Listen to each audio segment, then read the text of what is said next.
രാത്രിയില് നമ്മൾ വീട്ടിൽ കിടന്നുറങ്ങുന്നത് എന്തുകൊണ്ടാണ്?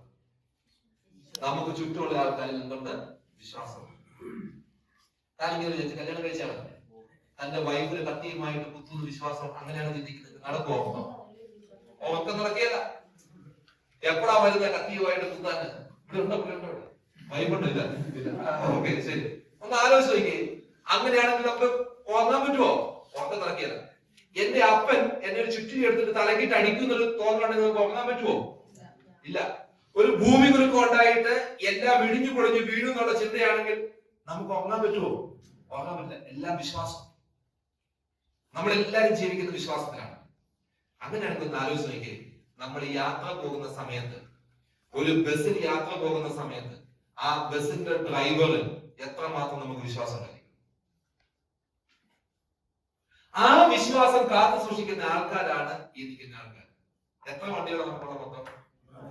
14 വണ്ടി. ഈ 14 വണ്ടികൾ സേഫ് ആയിട്ട് എത്തേണ്ട സ്ഥലത്ത് എത്തിച്ച് അവിടെ പിള്ളേരെ ഇറക്കുന്ന ജോലിയാണ് ഇവർ ചെയ്യുന്നത്. ആ മാതാപിതാക്കള് മുതിർന്ന പിള്ളേരാണെങ്കിൽ പോലും അവർക്കൊരു ചിന്തയുണ്ട്, എന്റെ മോൾ എപ്പോഴാ വരിക, എന്റെ മോൻ എപ്പോഴാ വരിക. ഓരോ കുട്ടിയും, ഓരോ മാതാപിതാക്കളും നിങ്ങളിൽ അപാരമായിട്ട് വിശ്വാസം അർപ്പിച്ചിട്ടാണ് വീട്ടിലിരിക്കുന്നത്. കാരണം നിങ്ങൾ വളയം പിടിക്കുന്ന സമയത്ത് ഈ വണ്ടി എവിടെയെങ്കിലും പോയി മുട്ടാം, എന്തെങ്കിലും അപകടം ഉണ്ടാവാം, ഒക്കെ ഉണ്ടാവും. പക്ഷെ അവർക്ക് നിങ്ങളിൽ വല്ലാത്ത വിശ്വാസം. 8 വർഷമായിട്ട് വിശ്വാസം കീപ്പ് ചെയ്യുക, 5 വർഷമായിട്ട് വിശ്വാസം കീപ്പ് ചെയ്യുക.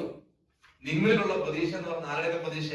മാതാപിതാക്കളുടെ പ്രതീക്ഷ, കുട്ടികളുടെ പ്രതീക്ഷ, ഈ കോളേജിന്റെ പ്രതീക്ഷ.